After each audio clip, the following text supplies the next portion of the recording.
Hi, in this video I'm going to give you a quick introduction to Pricebooks in OpenCRM. This is a feature that enables you to offer different contract prices to different categories of clients. No doubt you have a standard pricing for your product range, but you might also have a gold strategy.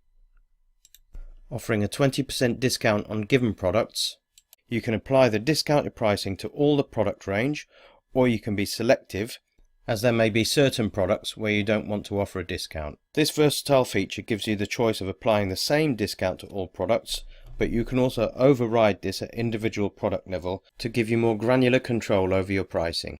Okay, so here's an example of a price book, a list of products where you can see the original list price and the discounted rate. Let's look at a client of ours who is on the gold price book.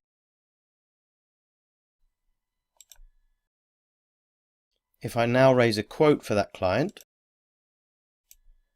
you can see that the price book has been linked to the quote, and if I now add one of the products listed against that price book, you'll see how it applies the discounted rate.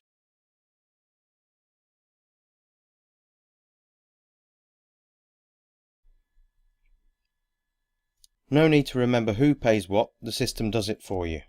Thank you for watching.